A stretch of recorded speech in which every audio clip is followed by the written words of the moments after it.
everybody, and welcome to Meeples and Wine. I am Michael. And I am Suzy, and we are reviewing board game for couples with wine. Yeah, we're going to help you find a board game that won't ruin your marriage, and maybe can get a little drunk along the way. Wine helps. Yes. So what are we tasting today, Suzanne? We are tasting the Seeker Chardonnay 2017 from California. Yes, excuse me as I crack the cap. The twist off. The twist off on this one. So we chose this wine because it goes with the game we're playing. Yes, it was the only wine that we could find that had a balloon on it. A Zeppelin. A Zeppelin. Is it a Zeppelin? Yeah, it's a Zeppelin. Is it a Zeppelin? Yeah, it's a Zeppelin. It's a Zeppelin. It's a balloon with this. It's called the Seeker, and this isn't a winery. I think it's just an import company.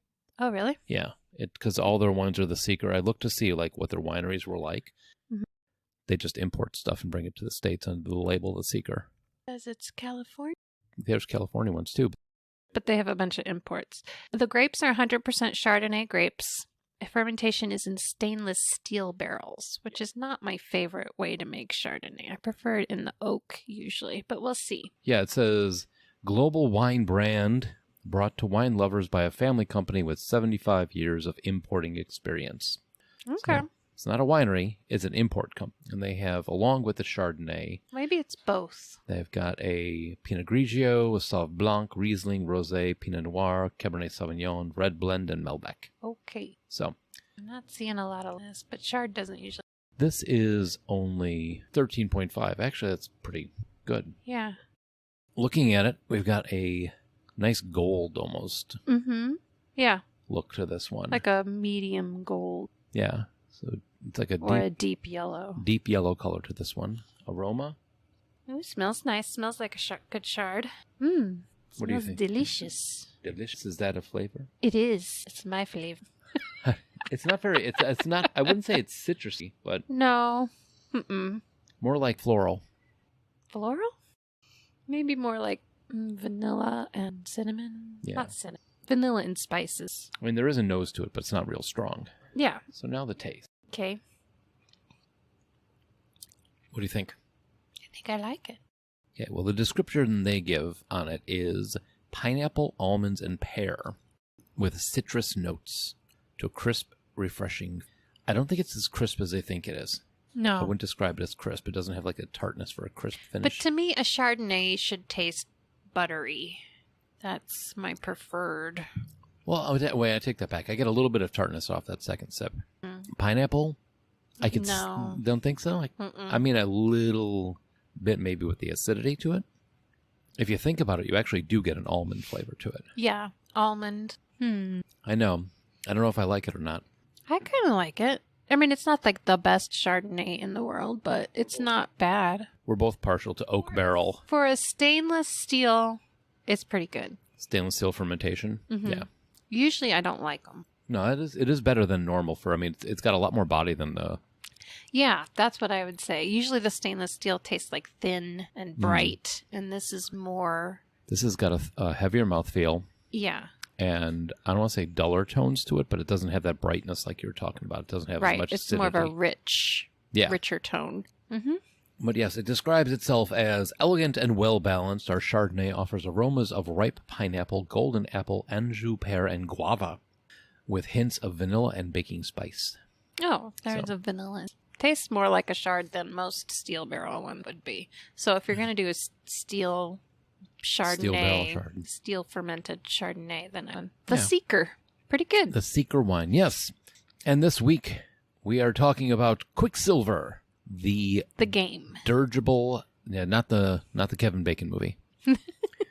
We're talking about Quicksilver, which is by Split Second Games. It is a game for 2 to 6 players.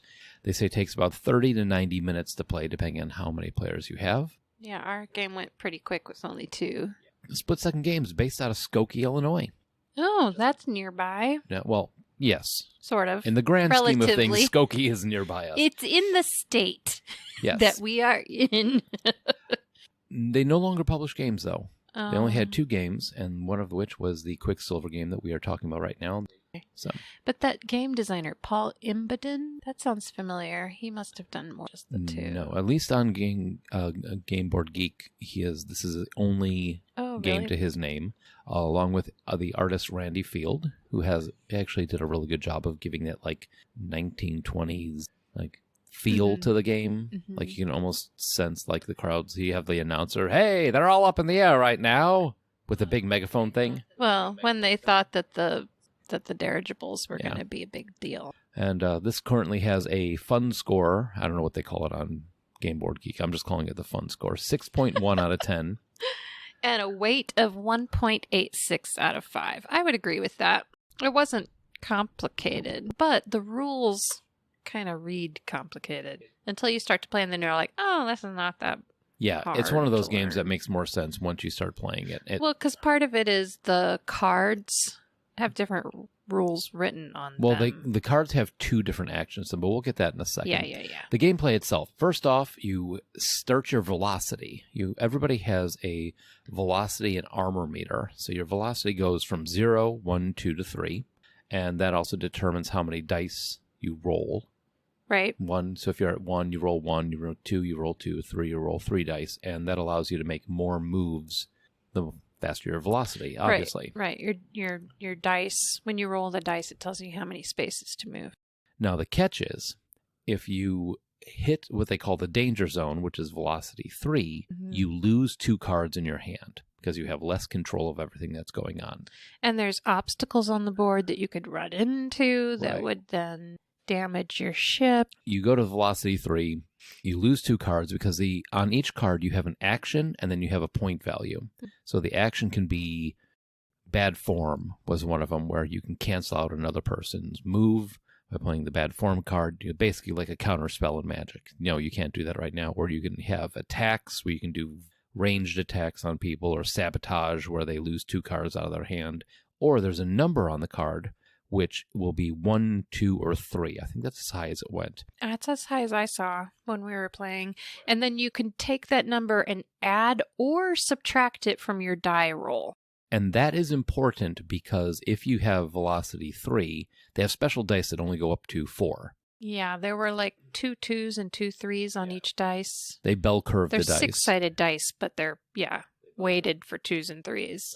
The thing is, if you roll and you get 3 4s, you have to use all those action points. You have to move 12 spaces in a straight line. You can't turn. I mean, you can turn, but that's at a different phase of the game. So velocity, set your velocity. That's how fast your dirigible is going right now. Then you roll the dice, depending on, like I said, however dice you have, 1 die, 2 die, 3 die, depending on 1, 2, or 3 for the velocity. Then you spend, as I learned, you pivot first. You can't travel, then pivot, then travel again. Right. So you can spend 1 of your movement points to pivot. Yes. And then move. And then the rest of it's all in a straight line. You can't pivot twice. No.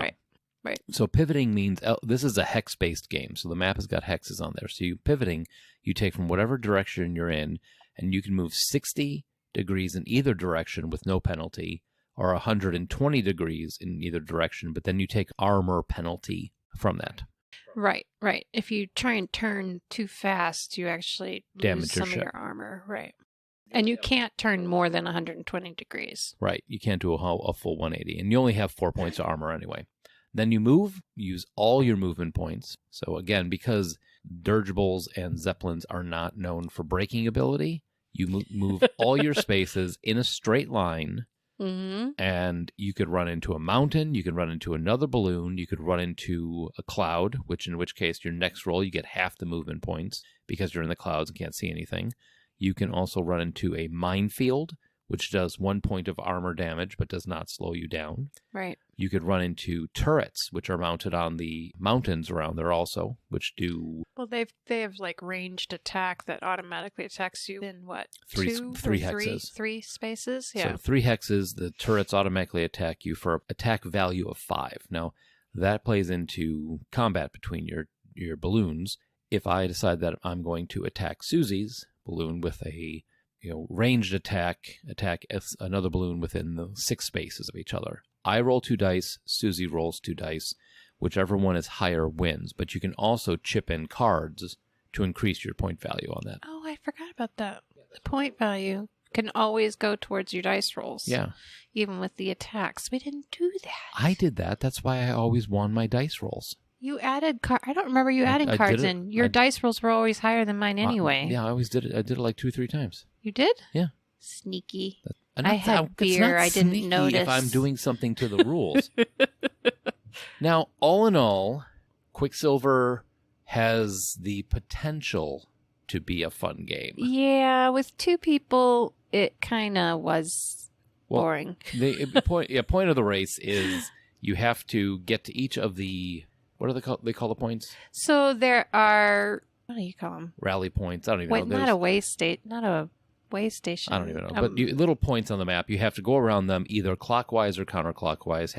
Have to break the parallel of either side. So you have to come in on one side and go off on the other, and go over between 2 or 3 of those around the map. And the map is either mountainous, open air areas, or like an industrial city where you can run into smokestacks. Yeah, and stuff. Depending on which map you do. We just did the one with the mountains because it was like a beginner game. So I made the mistake of thinking that I could pivot halfway through my turn and wound up going 9 spaces out of my way. What happened? I was like, why did he aim way over there on the wrong side? Because I thought I could pivot secondly, and it didn't work out. So that's why I wanted, because then I had to go back and then circle around the... Physics makes sense, because if you tried to turn in the air, the momentum would keep you moving in the same direction that you were going anyway. But you would just be moving sideways if you tried to turn in the air. Well, see, that should be something I should be able to do. Pivot, but keep going in the direction you were going. Yeah, I'm still going in this direction, but now I'm facing that way.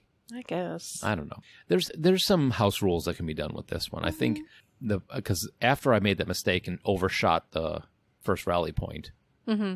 Suzy hit it, turned the corner, and then just took off, and I had no chance of catching up with her. It's like I pulled so far ahead. Well, you attacked me a couple of times trying to slow me down. Yeah. But and it worked. Those attack cards didn't do a lot. They just knocked me down a point in armor or lost a couple cards or something. No, I knocked you down to 0 velocity once, hoping that would screw you up for a turn. But it was actually good because I needed to slow down. Yeah, you needed to pivot anyway, so it didn't do me any good. With more people, if you played this with all 6 people, I think it would be fun. I went on Game Board Geek and looked at some of the ratings. Even with just 3 or 4, I think it would have worked. Well, here's the thing. A lot of the commentary on the forum for this game on Game Board Geek talks about what do other players do in their downtime. Oh. So I guess there's a big problem with it's your turn. The people other 4 taking forever to figure out their turn? Yeah, or what? maybe. And some people said it may have just been the team that people that we were playing with. I don't try to plan out that far in advance. A couple turns in advance, but then after that, who knows what's going to happen. Right. Some people are trying to play chess, playing chess in the dirigible. Like 10 turns around and somebody else has gotten in your way or moved something or blew up the minefield or attacked you or attacked somebody else. Yeah. That you can't plan that far ahead. But I definitely think we need, this is another one where I do not think it works very well as a 2-player game. It works. It's just not that interesting as a 2-player game. Maybe if we were playing with teams. What does that mean? Well, let's say... both of us controlled more than one dirigible? Right. So we have 3, like I had 3 dirigibles and you had 3 dirigibles. And we raced as teams. That could be. That might be a good twist on it. Because then it would be like... Even 2 would be doable. And there needs to be more stuff going on... Mm-hmm. Or we could just turn it over and do the other side of the map. Well, with more obstacles. I don't know. I don't know if that will make that much of a difference because once somebody pulls ahead, there's not a lot of room for. And you know what? We started with 3-player, and then our friend decided she wanted to eat. So she took off. Yes. Yes. So we would not have had as many obstacles if we followed the rules strictly for 2 people. That's true. And you got caught up in the clouds and by the minefield. And the minefield, yeah. I mean, first, I will say this. The game is very well put together. Mm-hmm. Nice thick cardboard pieces. The cards are really sturdy. The art fits the mood of the game. Yes. I think it's a well-designed game. I just think you need a few more players. A few more players, and maybe some tweaks to it. Or for 2-player, like you said, do... each of us control 2 or 3 dirigibles. Yeah, I think that might be a better option. Mm-hmm. So. Yeah, we'll have to try that. Now, what do you think on a fun score we played it 1 to 10, boring to that was fun? Well, the way we played it, I'd probably give it a 4. yeah, like a 3, or I was going to say 3. See a lot of potential for the game. Right. It might be like that Clue Great Museum Caper where we came up with the house rules for it. We have to write house rules and put them in there. Mm-hmm. Or the barista game. Yeah, the barista game. That was not well designed. Yeah, barista the card game. You go onto Game Board Geek. Was it a card game or a dice game? Dice, something like that. But it's one of those where you go into the forums on Game Board Geek and Board Game Geek, and it just says house rules. Yeah, you don't use the rules in the box. Use these rules, and you'll have a fun game. A merit survival score? I thought it was good. I could see it being that was okay. That was okay. Yeah. It can make a little bit 3. of tension if there were more people on the board. But as we played it, I don't want to say, woo, good game, because it really was kind of boring. It was just kind of... Yeah. Yeah, she got ahead of me. I would say 3, that was okay. That was okay. So there you go. Quicksilver by Split Second Games. Mm-hmm. We picked it up at a used bookstore. I do not believe it is still being published. So if you do see a copy out there in the wild and you dig... it. Well, if you dig on dirigibles, yeah, maybe. Yes. Also, we've been looking at cool games on Kickstarter. Yeah, what'd you find? I have found the Revenant Society. It is Revenant? like ghosts. Okay, now on... What was that TV show we used to watch? Supernatural. No. It was the Space Cowboys. The Revenants were like... Yeah, the I'm Reavers. thinking of You're Reavers. thinking of Firefly and the Reavers, not the Revenants. Yeah. Because they were more like zombies, kind of. Well, they're more like, space Ragers. zombie rage psychos. Yeah. Okay, so Revenants are ghosts? The Revenant Society. Revenant is a ghost that has not gone on to the great beyond because there is something they need to do on Earth before they can leave. Unfinished business. This is based off the Powered by the Apocalypse game system, so it's more of a storytelling game. Powered by the Apocalypse also runs stuff like Monster of the Week, which is another kind of very cool RPG game where it's more storytelling than dice rolling. Solve the mystery of your own murder or be forced to repeat it. So you have been murdered, and you have to go back and you try to solve your murder. If you hit a certain time, the time rewinds. You still know everything that you knew before, but you have to relive what you did. Part of the problem is you're slowly decomposing. So you're falling apart little by little. You only have so much time to try and figure out your own murder before you wind up getting stuck in the loop. So each time you start over, it gets harder. Right. Because you're decomposing. Well, I mean, part of it. There's more to it than that, but I tried not to drop another whole game review into the show. But yeah. It's on Kickstarter currently. I think it's got 7 days left? 4 days left. It has got 54,000 of 20,000 goal. Well, I think they're fine. Yeah. It's set in the 1920s, Paris and New York. But anyway, you're slowly dying. You're trying to figure out your own murder, and the goal is to figure out who killed you before the game ends. Cool. I'm just looking at miniatures, dice, custom dice, memory. Oh, that's like the add-ons. There's a lot of cool stuff that you can add on to this. It's a nice little, you pledge 40 or more, and you get the book, the core game, a digital PDF, and all the digital stretch goals. 75 or more, you get like the city maps, the loop board, and the loop board is where you track where your characters have gone back in the loop, and when you hit the end of the day and you reset, that's considered a loop. Mm-hmm. Then you get all the physical stretch goals on there too. Looks like a very cool game. Looks like a very neat idea. My only hesitation for myself to not get it would be the fact that we don't have a lot of friends that play RPGs. We would need to find a crowd. I'm trying to slowly immerse them into it and get them to the ideas of it, but there's some people that are like, oh. Well, but like a murder mystery, they would like that. Yeah, that's my in. Mm-hmm. Try and get them into that, but I've got an eye on that one. Okay. No, it looks fun. But yes. I like mysteries too. Yes, you do. Also, today... Yeah, we just got back from a movie. Yeah, we went and saw Dungeons & Dragons Honor Among Thieves in the preview day.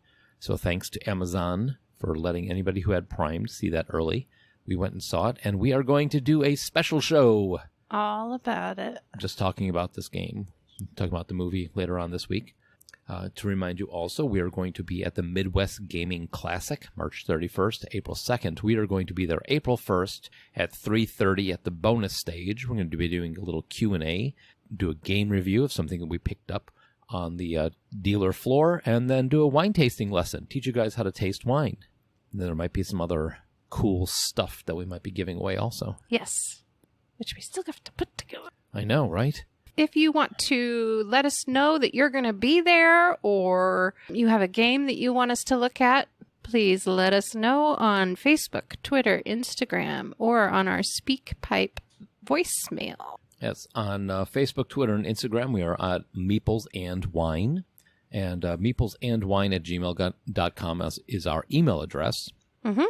You may have also noticed that our title on the show has switched from Meeples, symbol for and, wine, to Meeples, literally the word wine, and you wine. mean the word and? Yes. A-N-D? Yes, because I discovered that some people weren't able to find it.